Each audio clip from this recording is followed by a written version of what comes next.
Thank you, Swamiji, for having me. There were so many questions I wanted to ask before coming to Tapoban.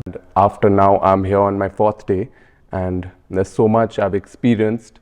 And as someone who is new, who hasn't read as much about Osho, and I've just come with a free mind, open mind to come and take all the energies of Tapoban, there were a lot of questions I wanted to ask. Thank you for accepting this request. Thank you for coming. Thank you for coming. Okay. So the first question which I had was when I was coming to Tapoban, which was in the lines of what kind of people are welcome here. If I only want to come here to gain the practices co-benefit and come as a passerby and go, will I be welcome, or do I have to be more in depth with the teachings and learnings? In general, like who's welcome in Tapoban was my first question. All kind of people are welcome here. It is an ashram meditation center, so maximum number of visitors are meditators to come for meditation. But there is no need that they should be committed to Osho teaching or Osho philosophy. If they are interested in yoga and meditation, it's enough, no? But the people who are come for other purposes also, like a lot of artists, writers, they like this place. When they have to write a script for their film, or they have to complete their books, right? They come here. Musicians, they come here. General people who want to relax, we also welcome them. Only those who fit with the discipline of this place, like this is a vegetarian place, and we ask people not to drink and smoke in the. So those people who agree to that principle, they are all kind of people. There's no need that they should be committed to Osho or they should be meditators. No. What you said was very true about artists and writers to come here, because even for me, I think I was lacking motivation the last 1-2 months, and in these 4 days, I'm quite ready to go back and get back to work. So I think that is so true. Also, I think mental health is such a concerning issue in today's time. It goes without saying that the practices out here is great for the mental well-being. We don't even have to discuss about that because it is pretty evident.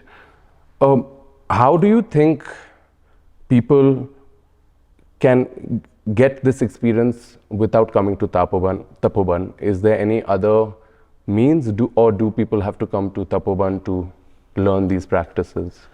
Now, to learning the meditation, Osho meditation, Tapoban is best place in the world. It's the most active ashram, and nature also supports us. So learning Osho meditation, this is the best place. The other people who are also interested in yoga and meditation, for them also it is okay, a good place. But the people who are not interested in yoga and meditation, but just want to relax, no?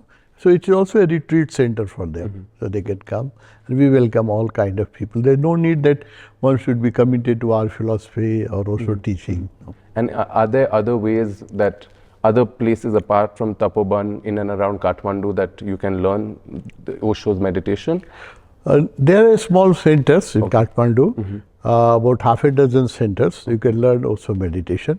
But most of those centers are not residential, no? So you have to go and do meditation, then come back to your home. This meditation, this center has a residential facility. So for longer stay or for deeper meditation, this is the best. I think I agree with that. Also, Swamiji, something that was so unique about the practices here was music. I think for a person like me who tried very hard to get into meditation, but I just couldn't focus. I've tried for 4-5 years, not much, but whatever I've tried a little bit, I've not been able to focus. And I think this was the first time I was able to focus, and I feel like music had a part to play. What would you like to say about how music is a part of meditation and Osho's practices? This is one of the contribution of our master Osho, that he introduced music not only music, he introduced laughter, jokes into the meditation. No? So in Osho meditation, music is a part.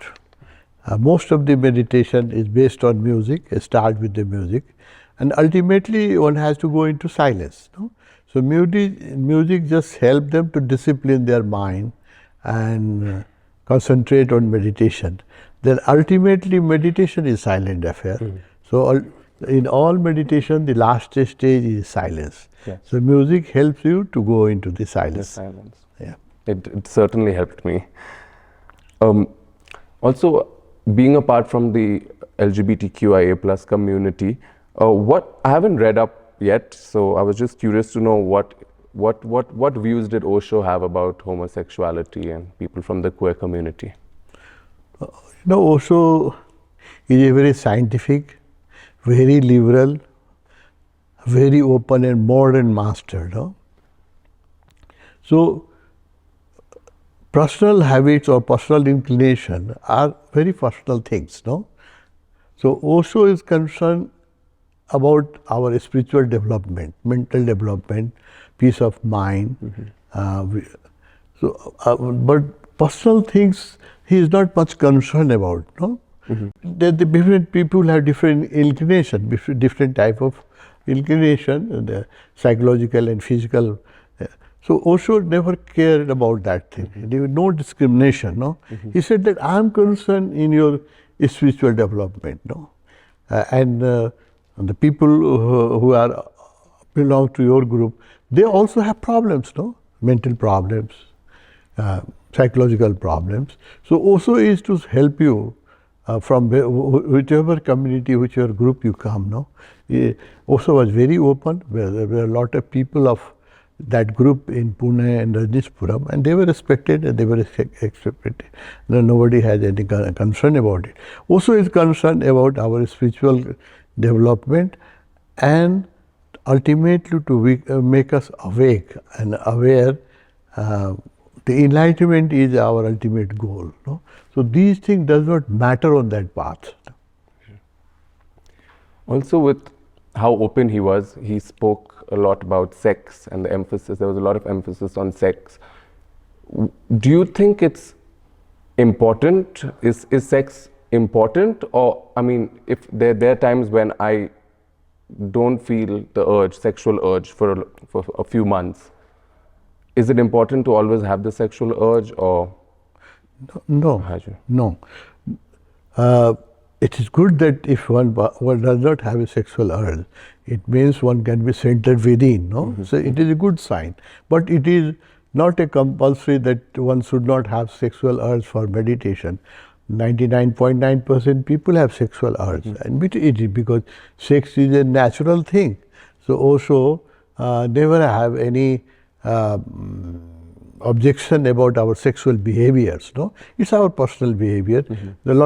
There were people in Osho community also those who came from the West, and they have very sexual active life. So they were not interested in sex because they have, the Western society is very open, and they have already gone through a lot of experience. No, so they were not interested. No, so but most of the people who come from the East, because the East is very sexually suppressed. No, our society is very sexually suppressed. So I found that people who come from India, Nepal, or eastern part of the world, they were more interested in sex than those who come from the West, because their society is very open. And Osho was open for everybody, and sex is a part of life. And I think Osho is the first master who accepted sex on its face value. I never said that sex is a wrong thing or one should abstain from sex for meditation. So he was not pro against. He said it not pro and against, but there sometime it happens. There are very few people, maybe 1 in 1,000, those who have no interest in sex. It is because of their past life experience or some other reason, physical reason.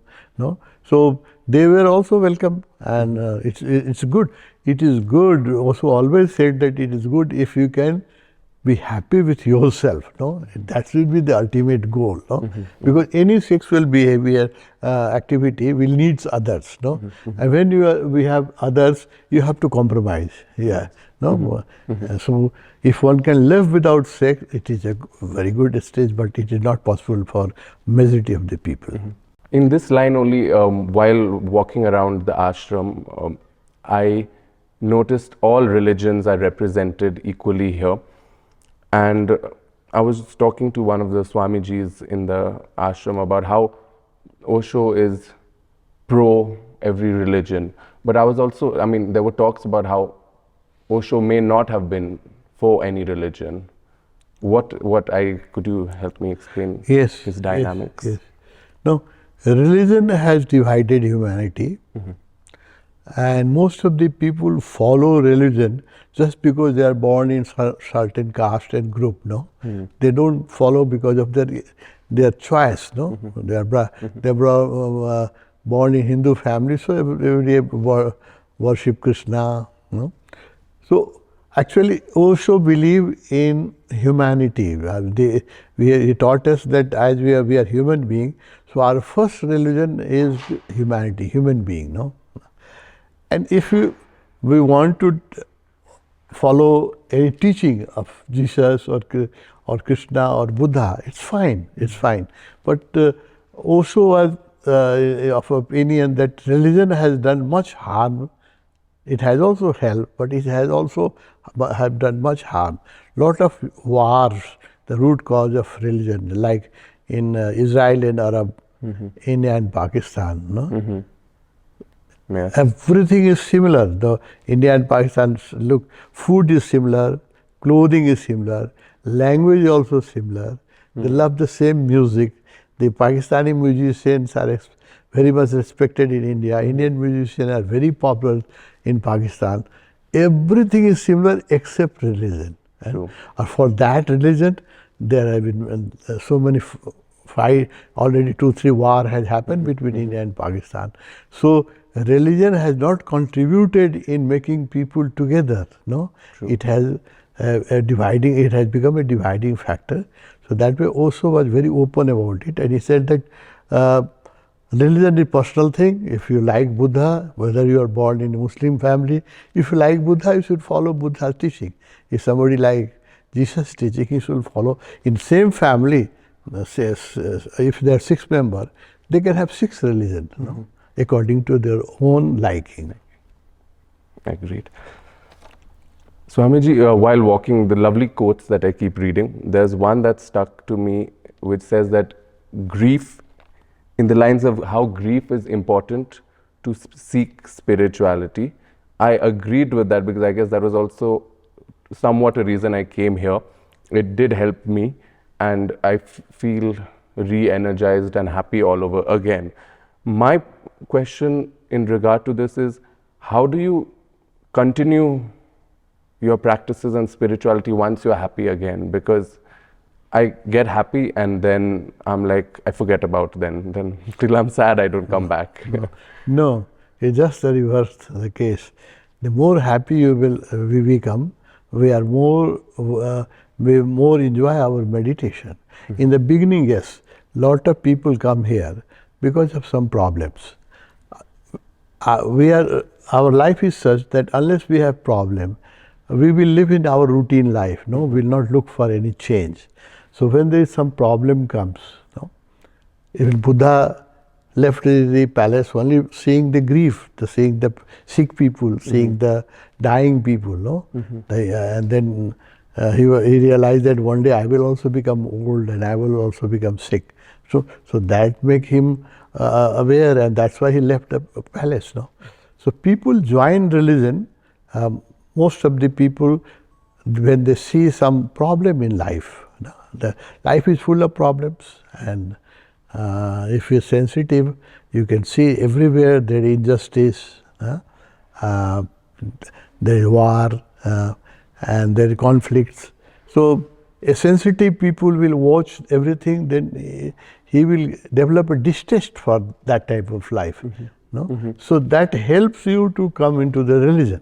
But once you have started practicing religion, the first thing happens that your mental problems are solved, no? When people come here, and then they get more depth in meditation. So the most of the people who live here, they have come for some reason, but now they are happy. No, now they are happy. The more happy they become, the more they enjoy meditation, because our meditation is very joyful, dancing, laughing, celebrating. Yeah. So that helps. Only a very happy person, a dancing person, enter into the temple of God. No, a serious person will have difficulty in becoming enlightened or transforming his life. Seriousness is a disease. No, the more happy you are, more easy for you to climb the higher stages of meditation. Swamiji, if for someone new, if they had to do one meditation, which one would you suggest they start doing of all the practices in the Osho? We have a very large menu. No? Yes. We have, our master has designed 600 techniques of meditation. No? Many masters have just one technique or two techniques. No?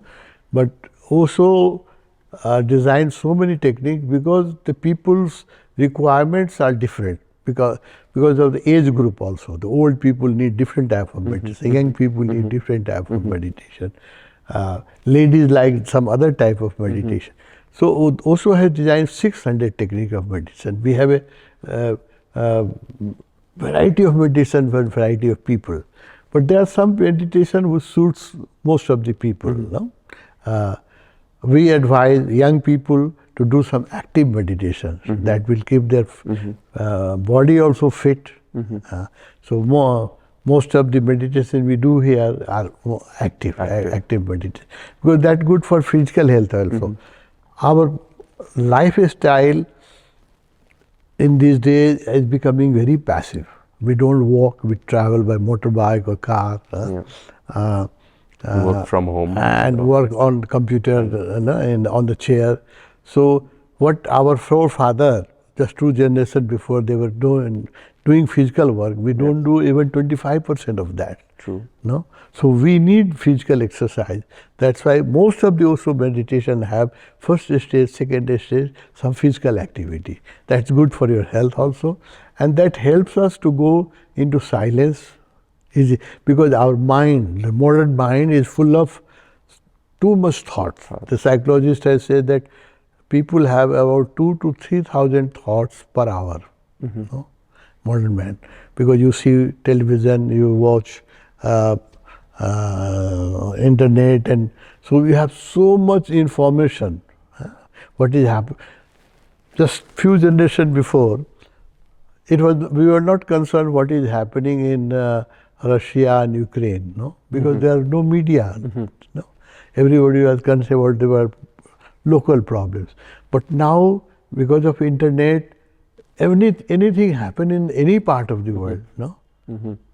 You get information, and if you are sensitive, you get concern also about the bombarding happening in Ukraine. Makes me very sad, and I see the suffering of the innocent people that make any innocent, any sensitive people sad. So now you get information from all over the world, and there are problems somewhere. In different part of the world, there are different type of problems. No?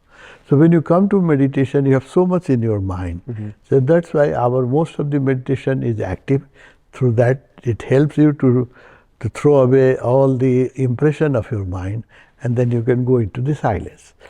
So I will recommend meditation according to the person age group, his inclination. But there is some meditation which suits to 90% people, like a Kundalini meditation we do in every evening. That's my favorite meditation. So I have found that it suits to about 90% people. So without any hesitation, I can recommend Kundalini meditation. That was my favorite meditation. It suits to most of the people, ladies, gents, boys, young, old, everybody. It's not much physical activity, also dancing, no? And very powerful it was, the meditation. Yeah, it's very powerful. The dynamic meditation which we do in the morning, that's also very powerful, very, very powerful. Yes. Most of the also meditation which is active, they are very powerful meditation. But the Kundalini is soft. Softer. It's active, but it's soft. No? Dynamic is, for me, it is difficult to fully open up Yes. my emotions. Yes. So yes. that I think requires work, but I'm sure that once I learn it, it will be Yes, extremely. Kundalini you can recommend anybody. I found that to 90% people Kundalini like them. Yes. Swamiji, I've heard of sannyasins. I've not heard of neo-sannyasins until I came here. What is the difference between a sannyasin and a neo-sannyasin? Traditional sannyas has very strict condition. As a Buddhist bhikshu or Hindu sannyasi, there are some certain conditions like no sex, no possession, you can't have property in your name, no profession. Most of the school you have to leave your home and live in either in a monastery or become a wandering sannyasi. So these were the preconditions in old sannyas, traditional sannyas. Our is new sannyas. In this sannyas, there are very few disciplines you have to follow. The one discipline is that we have to do regular meditation. That is the most required thing. What I have found these days, that in many of the ashram, there are lot of other disciplines they follow. Like I go to Lumini, I see Buddhists. They practice so many austerity, but they are not doing much meditation. Meditation is missing. Slowly, other thing becomes important, and main thing goes into the dark. So they are not doing much meditation. In our new sannyas, the main emphasis is on meditation. It does not matter what type of clothes you wear and what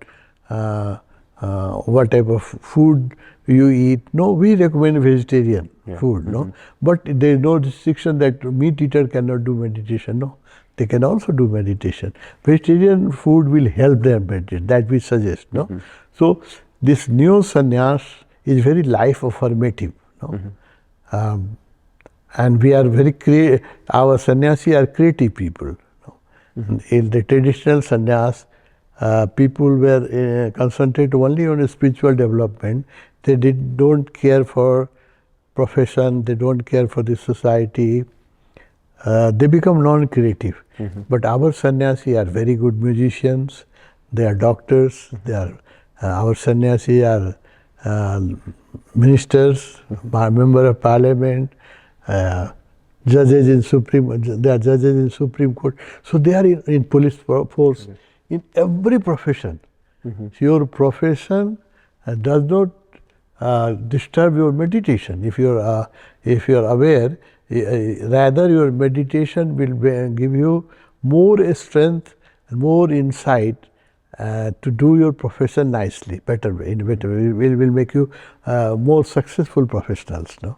So that's the difference, and the main difference that we live in family, or Osho even accept the relationship without marriage. Also, people can live in open relationship. So that freedom is not possible in any other tradition. So these are the differences between Osho's new sannyas and traditional sannyas.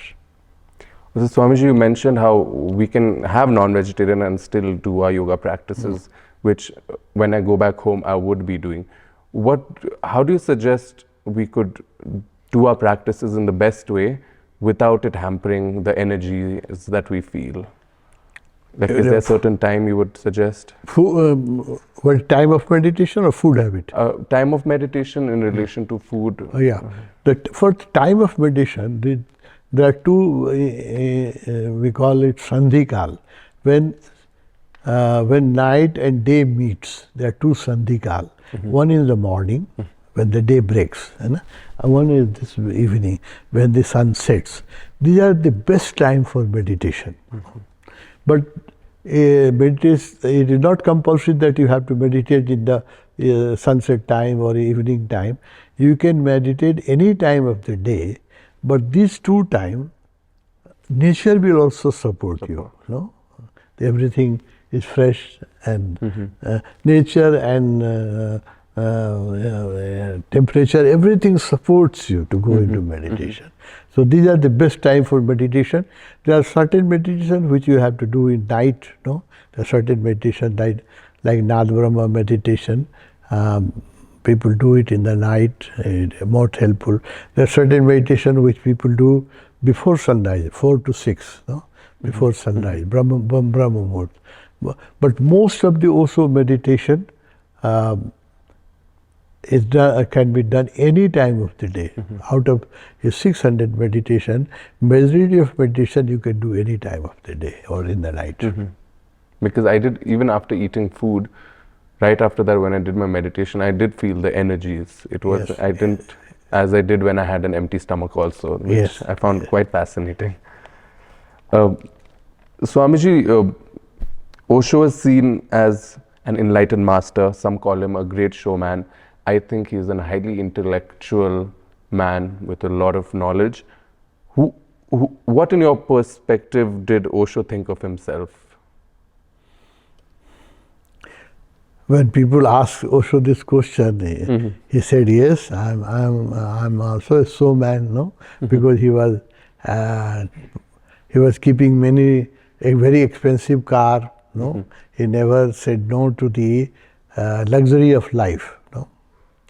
Actually, Osho, when Osho was in Kathmandu, this question was asked by reporters. Then Bhagavan said that Buddha was born in a royal palace, no? So he abandoned his royal palace and went into forest for meditation, no? To live, sacrifice richness is very easy. Anybody can sacrifice. If you are born in a rich family and if you want to become a monk, you can become a monk, you can live. Nobody, it does not need much intelligence or effort. But Bhagavan said that I was born in a poor family. And I have abandoned poverty. Now I am living a very rich life. So from becoming from poor to rich, you need intelligence, no? Just escaping from poverty is not, no, from palace to street, much intelligence is not needed. Anybody can, any day decide that I don't need money, I will become a monk.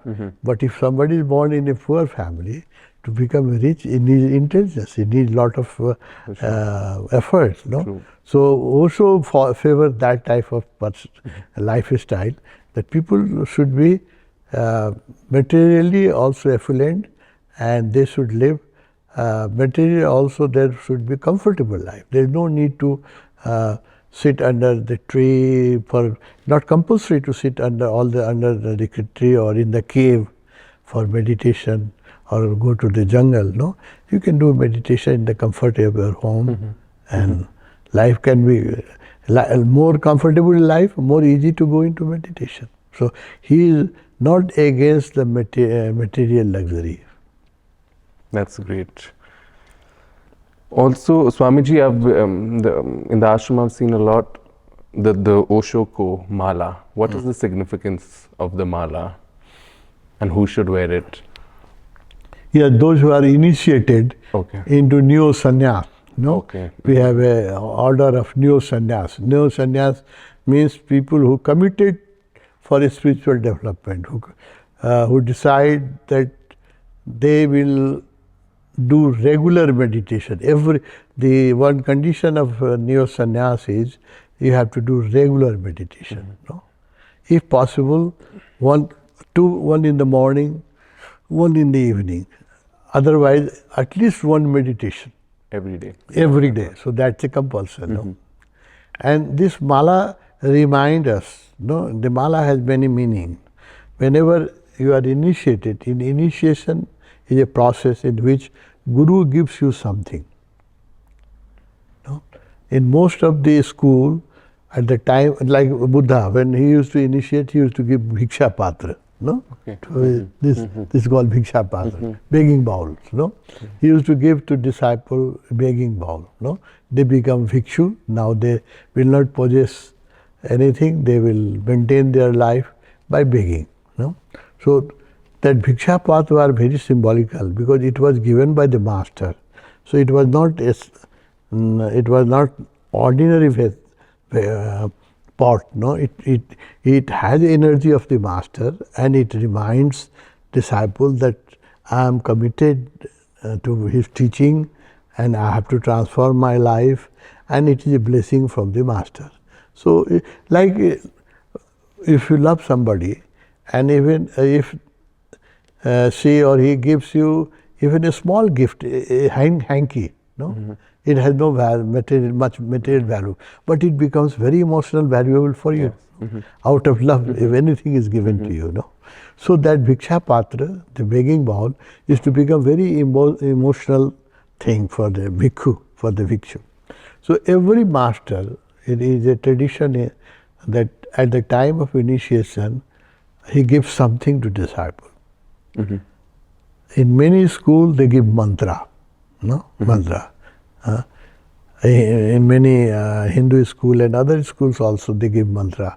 So that mantra you have to chant, Yes. and that mantra becomes your connection with your master. No, is given by the master. Then mantra becomes charged. If you chant mantra by yourself, you will be not committed and you will not get that energy. But if a master whom you respect and he tell you to chant this mantra, no, then it is different. No, so that mantra becomes very dear to you, and you respect it and keep it for whole life.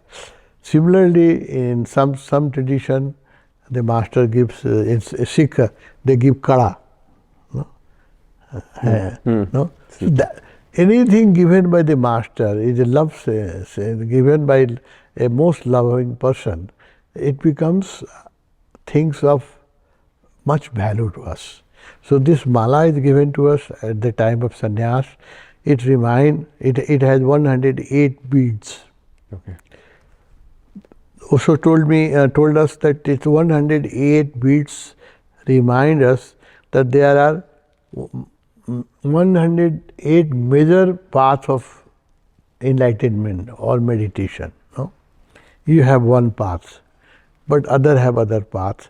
But respect all other paths. No, that makes a mala. No, the 108 paths are for meditation. So my path is not the best path. Always remain humble. That others' paths also is equally important. So it will not make you fanatic. No, that I am practicing Osho and I am the special or I am better than others. No, there are different paths, and by different paths you can climb a mountain. The Jama Chowk, you can go by this way or that way. No, when you reach on the top, you are the same. No, so this mala, one thing is reminds us that there are different paths of a spiritual practice, and all paths has importance. I have to follow one path, no, but other paths I have also respect. So that's one symbol. The other thing, it is given by our master and we have taken with love and commitment, so it's very dear to us. No, so it reminds me all the time of my initiation. I was initiated about half a century before, but it always reminds me when I look at his picture or when I wear this mala, it reminds me that moment when I was initiated. Also, it makes me aware that I am a sannyasi, I am a meditator, I have committed to transform my life. So I have to practice some discipline. Like I cannot go to the bar as other people are going, because I have a mala. Even other people will laugh at me if I go to the bar. The sannyasi has come to the bar. I cannot go to the disco. No. So this also disciplines our life. It keeps us connected with the master. No? And it has also a spiritual power. It has also protection. When master gives you something, it protects you also. No? So that is a spiritual value of a mala, that because when we take initiation, we become very open and very sensitive. Nor normally people are protected. We have an aura. Aura is a energy casket. Everybody has aura from 6 inch to 18 inch around his body. You can't see it through naked eye, but through clearance camera, now you can even take picture of aura. Some people have power that they can see the aura, not all people. But you will see the pictures of important people, their aura around their head, no? Hindu temple you will see. So that is actually the energy circle, no? We can't see through the naked eye, but some people who have developed in meditation, they can see it, or through the very sensitive camera. Now clearance camera, you can take picture of aura, human body. So this aura protects us from the outer influence. No, it is a protection. So without initiation, without becoming a disciple, even master cannot help you much. Because you are protected, your aura is protected, no outer influence can reach you. No? Your aura protects. No? So to get help from the master, initiation is necessary. That's why you need to go to Guru and bow down and get his instruction, either his mala or his mantra, whatever he gives you. No? That initiation will make a window in your aura for master to reach you. No? That's a very spiritual thing, very difficult to explain in the material world. But in aura, after initiation, the master makes a window through which he can reach you. So this mala is given to us for always remain connected with the master. Like if 100 years before somebody would talk to me that this is the chips, in telephone, microchips, no? So that if you put into your phone, you can be connected with any person who is in America. Or in mobile phone, if you don't have that SIM card, yes. If you don't have a SIM card, the mobile phone is useless. No? A small SIM card is becoming smaller and smaller. No? A small SIM card, if you connect into your mobile phone, you can talk to a person who may be in any part of the world. No? Yes. So that has that important. But 100 years before, if somebody could have told me, I will not believe. No, because science was not developed. So this is the inner science. No, this is also our SIM card. With this SIM card, we remain always connected with the master. So it is an essential part of our sannyas. But it has esoteric value. It is esoteric SIM card. So one has to practice meditation. Then we realize we wear this mala. Like without SIM card, your mobile phone is useless. Similarly, without this mala, we feel that we are spiritually unprotected, or we cannot communicate with our master. So this gives opportunity, it gives communication and also protection. But Swamiji, as you mentioned, if you wear the mala, if you are initiated, you can't get a drink or any of that. So once you wear the mala, are you committed to not drinking or anything? No, it is not a compulsion. No, there is a culture in which people drink. No, Western culture. People have like Russia, the country like Russia, where people drink. It's a very cold climate. No, so we don't make it a compulsory that after wearing mala you cannot drink. No, but for most of the people who live in a tropical country, no, like Nepal or India, we can live our life happily without drink also. No?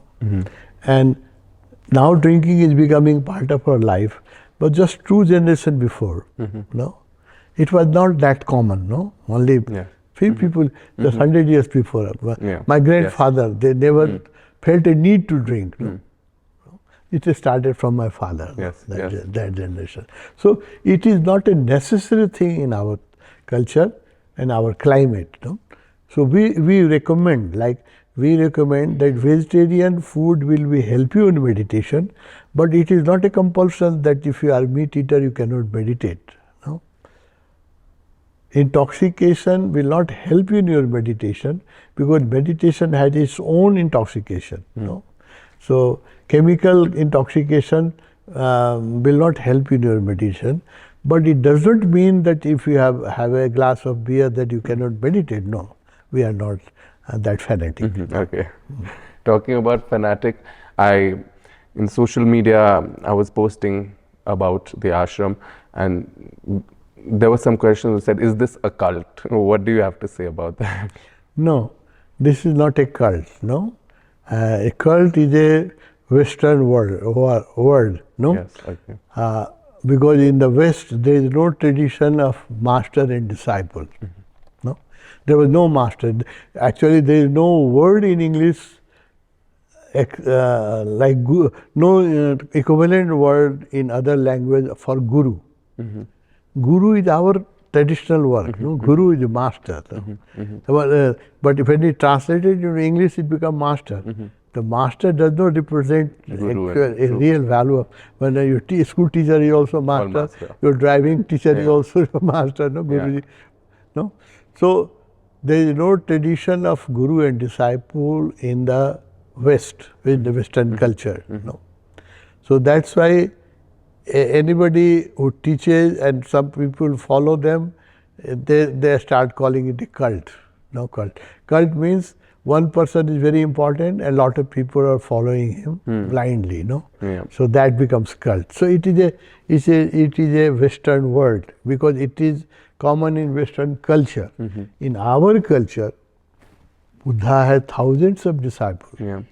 And they were ready to do anything for Buddha. What Buddha word was the final word for them. But Buddhism is not a cult. No, it's a master-disciple discipline. You know?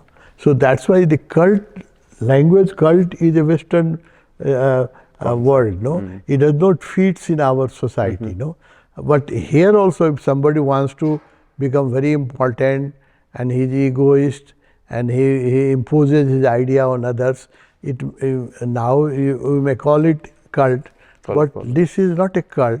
This is like a master-disciple school. No, in that school, a master who is enlightened, he becomes important, and we listen to him and we follow him. So it is not a cult; it is a school of development.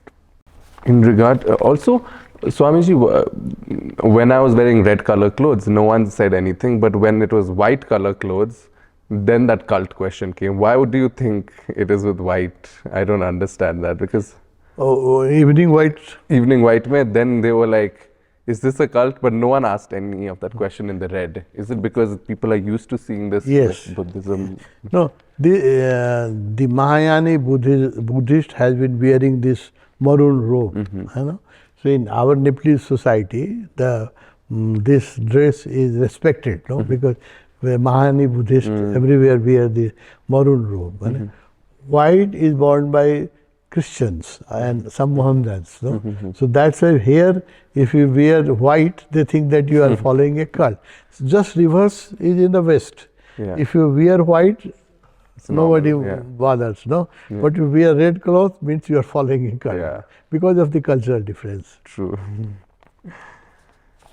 Also, if Swamiji, if there was one book you could recommend to start with, to understand, like, I have come to the ashram for the meditation practices and I've gained from this. If me or anyone else who wanted to start any book of Osho's teachings, what book would you recommend?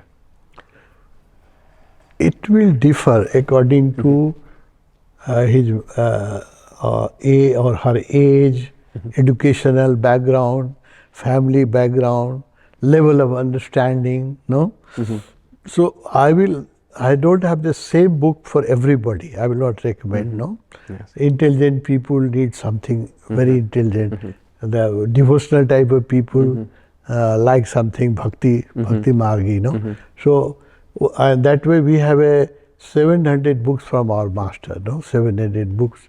that suits different psychological, from different psychological background and economical background or educational background people have come, no?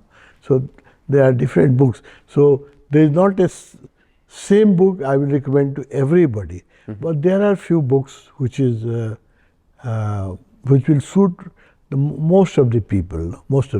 For you, I will recommend something else because you are an educated person, you are an intelligent person, and if somebody comes who is not that intelligent like you, I will recommend some other books.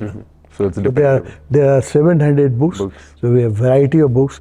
When a politician comes, I will give a book which is based on political thoughts. Like Bhagwan, one book is Beware of Socialism. So somebody who is political, or a book about the change in the world and society, no? So I will recommend that book to him, no? But if somebody emotional people come, I will recommend him to read Meera or Kabir, no? And a very intellectual person comes, I will recommend him books on Zen, on Buddhism, no? So it depends upon the type of person. Okay. Also, there was one book which had a quote that said, "Nothing feels like success." Yes. And that got me very curious what that meant, and just wanted to know from your side. Material success, no?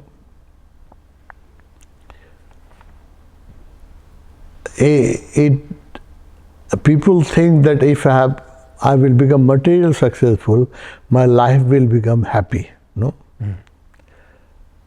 It is general conception around the world these days. The world has become very money conscious, and people think that if you have more money, more successful a person he is. No?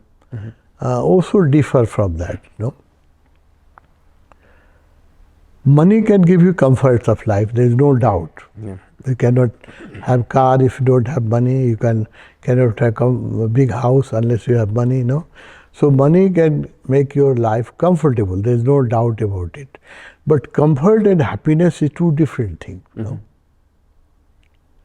Very materially very successful people are also going into the depression these days. And mostly in the very affluent society, like there are more mental cases in America than Nepal. America is much more richer than Nepal. They should have better mental condition. But no, 25% Americans need some psychological support, no? Either therapy or they don't have normal sleep.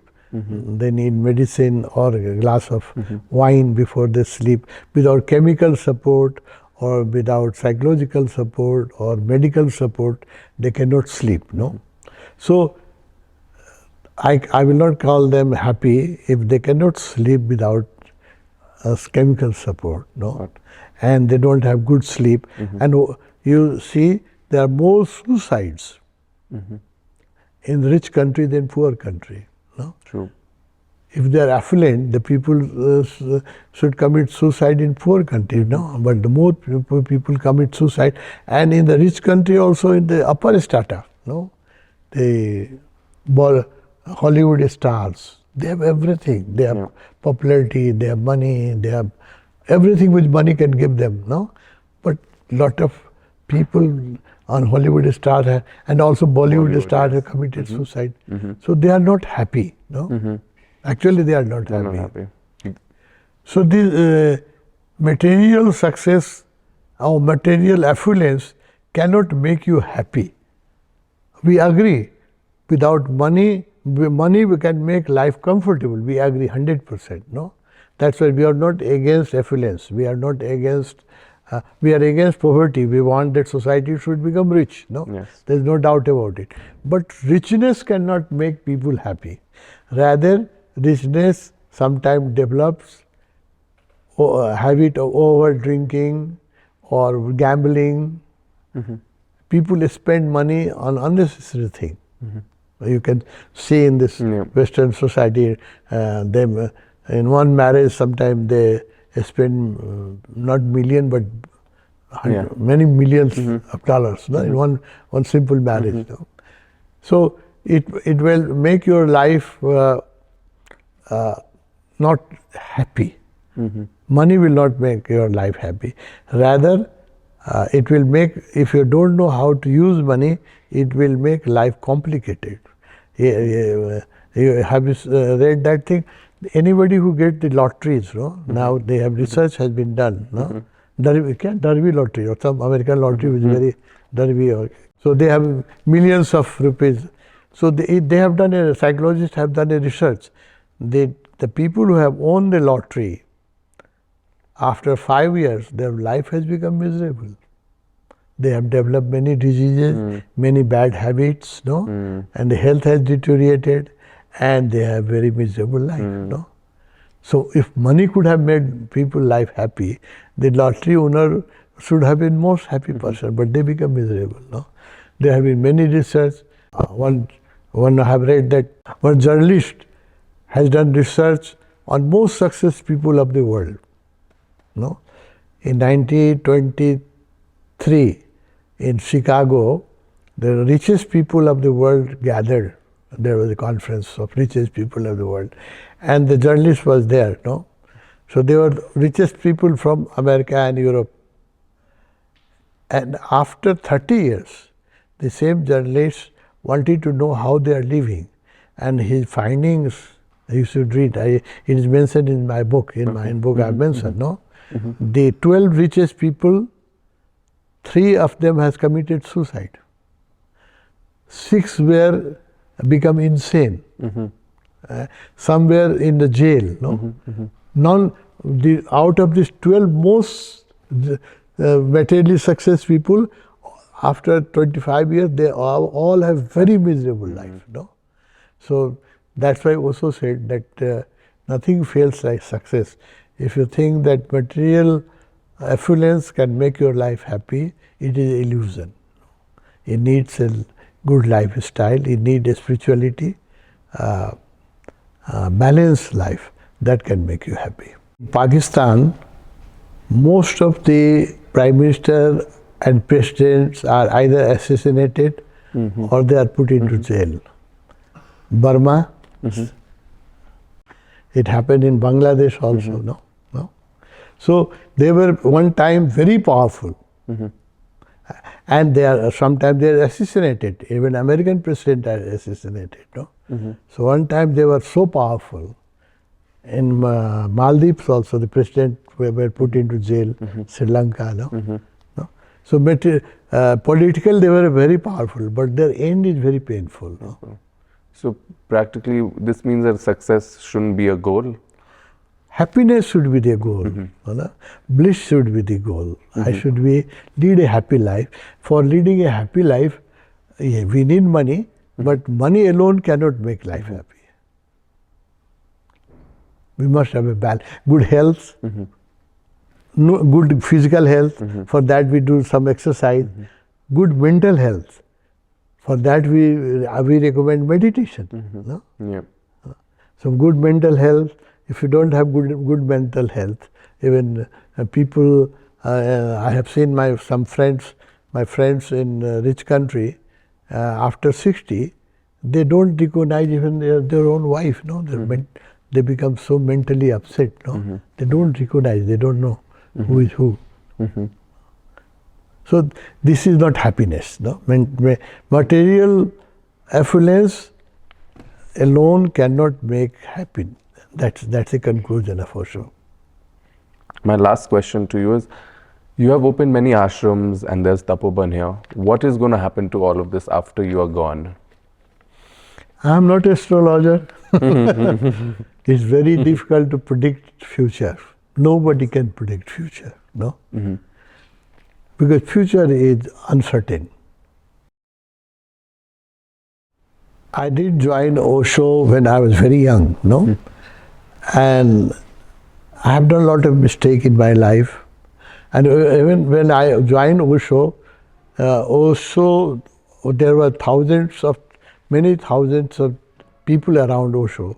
So we didn't have access all the time to go and get his advice. And also I was asked to work in Nepal. Osho was sometime in America, sometime in Pune and Bombay. So my physical proximity was limited with Osho. And also there was no school, there is no ashram in the Tapoban, Nepal. So I didn't have that privilege, which Nirav had, which Arhat had. I didn't have that privilege. No, we lived 24 hours together. Yeah. He can come to my room and ask anytime anything. I didn't have that privilege to go to my master and open my heart and tell my problem. It was not possible because crowded by millions of people. No, and also there was no school here, no ashram. I was living in a small house, and I have lot of family responsibility.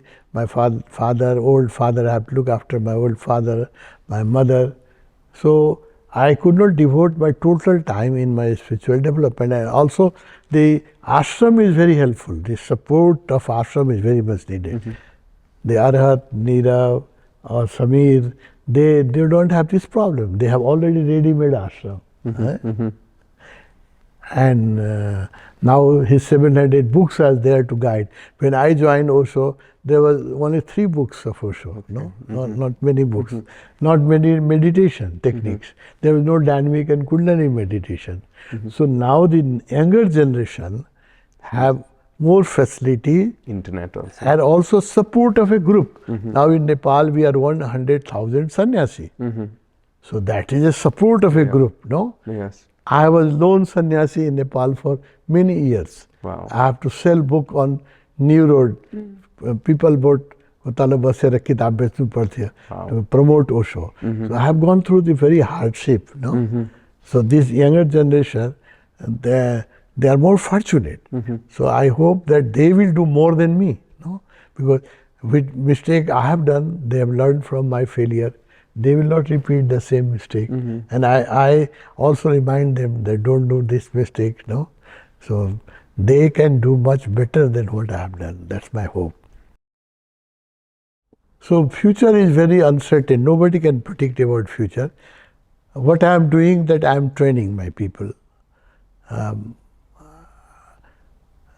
do myself meditation. I recommend, inspire them to meditate, to read Osho. Whatever I have learned from Osho, I want to share to my friends. No, so I have a hope, no, that they will run it better than what I am running, because young people are coming, more educated, more energetic, more intelligent people are coming. So I have a great hope on them. They may run it much better than what I am running it today.